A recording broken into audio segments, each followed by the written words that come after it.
Assalamualaikum warahmatullahi wabarakatuh. Saya Yunita Sari dari Prodi PGSDC NIM 20862061105 akan mempresentasikan tentang analisis perilaku bermasalah pada anak sekolah dasar. Langsung ke materi. Pengertian perilaku bermasalah. Menurut Abu Darwis, perilaku bermasalah adalah perilaku anak yang tidak sesuai dengan tingkat-tingkat perkembangannya dan tidak sesuai dengan nilai moral yang berlaku. Sedangkan menurut Saparina Sadli, perilaku menyimpang adalah tingkah laku yang dinilai sebagai menyimpang dari aturan-aturan normatif atau yang dinilai sebagai menyimpang dari pengharapan-pengharapan lingkungan sosial. Dari kedua pengertian dari ahli tersebut, dapat kita tarik kesimpulan bahwa perilaku bermasalah merupakan tingkah laku atau perilaku anak yang tidak sesuai dengan moral atau nilai-nilai norma serta tingkat-tingkat perkembangan dan dinilai menyimpang dari pengharapan lingkungan sosial. Selanjutnya, jenis-jenis perilaku bermasalah. Menurut Hendra Surya, perilaku menyimpang pada anak antara lain anak suka membangkang atau melawan, kerajingan video game, depresi pada anak suka mengamuk dan memaki, merasa kesepian atau terkucil, bandel dan tidak bisa diam, anak suka mengambil barang orang lain, serta gemar bertanya.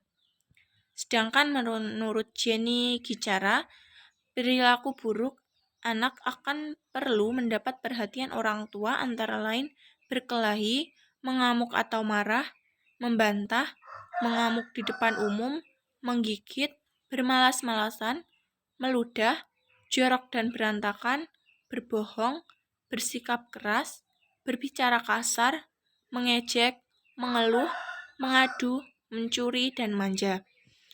Menurut kedua ahli ini dapat kita ketahui bersama bahwa perilaku bermasalah pada anak ini sangatlah beragam dan sangat banyak jenis-jenisnya. Yang selanjutnya, faktor atau penyebab perilaku bermasalah.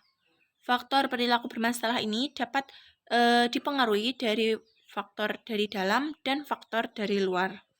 Faktor dari dalam ini yang dimaksudkan adalah sikap atau karakter seorang anak itu merupakan bawaan atau sudah ada sejak lahir. Sedangkan faktor dari luar ini yang dimaksud ini adalah pengaruh atau mendapatkan perilaku tersebut dari lingkungan sekitar. Sebagai contohnya saja, seperti jika orang-orang yang ada di sekitarnya suka berkata kasar atau kotor, maka anak akan meniru berkata kotor tersebut karena mereka masih meniru perilaku yang ada di sekitarnya. Selanjutnya, contoh perilaku bermasalah pada siswa. Contoh perilaku bermasalah ini seperti bertengkar, berbohong, tidak disiplin, menyontek, membangkang perintah, dan masih banyak lagi. Perilaku-perilaku ini sangat sering kita jumpai pada siswa-siswi sekolah dasar. Selanjutnya, dampak. Dampak yang dapat dirasakan yaitu pertama, menjadi kebiasaan. Seperti yang sudah saya jelaskan tadi, jika anak sudah meniru perilaku yang ada di sekitarnya seperti berkata kotor tadi, maka mereka akan sering melakukannya sehingga menjadi kebiasaan. Yang kedua, memiliki perilaku yang kurang baik. Tentu dengan sering berkata kotor dan melakukan perilaku-perilaku yang kurang tepat, maka dapat dikatakan perilaku tersebut tidak baik atau kurang baik. Lalu yang ketiga, menurunkan kemampuan. Sebagai contohnya, jika anak seorang siswa memiliki perilaku suka menyontek dan sebagainya, maka ini akan mempengaruhi kemampuannya. Bayangkan saja jika peserta didik tersebut tidak belajar dan saat mengerjakan tugas atau saat mengerjakan ulangan atau tes, mereka akan menyontek, dari ini mereka akan memiliki perasaan bahwa jika mereka tidak belajar saja mampu mengerjakan karena mereka dapat menyontek. Mengapa mereka perlu belajar? Jadi, itu akan menjadi kebiasaan mereka yang akhirnya mereka tidak akan belajar dan selalu menyontek. Yang nantinya jika sudah ada nilai, nilai tersebut hanyalah nilai dari hasil menyonteknya tadi, bukan dari kemampuannya sendiri.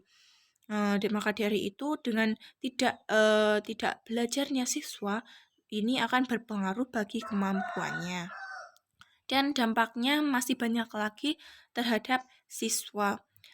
Ini tergantung dari perilaku bermasalah yang ditunjukkan atau dilakukan oleh siswa. Yang selanjutnya, cara penanganan. Penanganan atau untuk mengatasi perilaku bermasalah ini sangatlah penting dilakukan untuk mengatasi berbagai dampak atau perilaku yang dilakukan siswa. Yang dapat dilakukan yang pertama, dilakukan suatu pembiasaan oleh berbagai pihak. Sebagai contohnya untuk dapat membuat siswa disiplin di sekolah seperti guru memberikan pembiasaan menyanyikan lagu wajib dan berdoa sebelum memulai pembelajaran. Orang tua pun juga berperan penting dalam melakukan pembiasaan seperti setiap harinya siswa harus belajar minimal kurang lebih 10 menit atau 5 menit. Yang kedua, pemberian suatu peraturan. Di sekolah seperti di sekolah, guru memberikan peraturan siswa harus mengumpulkan tugas yang telah diberikan oleh guru. Lalu yang ketiga, diberikan sanksi. Diberikan sanksi ini untuk mendukung pemberian peraturan. Sebab dengan hanya pemberian peraturan saja belum tentu peserta didik mau melaksanakan peraturan tersebut. Sebagai contohnya, jika mereka di sekolah ada peraturan selalu mengumpulkan tugas yang telah diberikan guru, siswa belum tentu mau mengumpulkan dan mengerjakan tugasnya. Jika diberikan sanksi seperti jika tidak mengumpulkan, maka siswa akan mendapatkan sanksi menulis jawaban dari pertanyaan yang seharusnya dikerjakan sebanyak 10 kali atau berapa kali, maka siswa akan memiliki rasa takut atau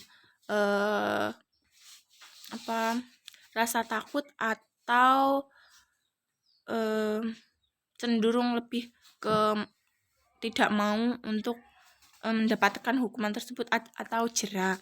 Maka dari ini peserta didik akan berusaha untuk melakukan perintah atau peraturan tersebut.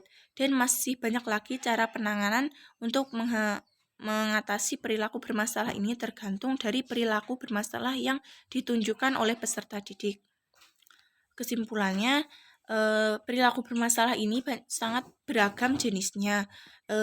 Jadi perilaku bermasalah ini dapat memberikan dampak yang negatif bagi peserta didik sehingga perlu cara penanganan atau mengatasi cara penanganan yang sesuai dan tepat agar peserta didik dapat berkembang dengan baik.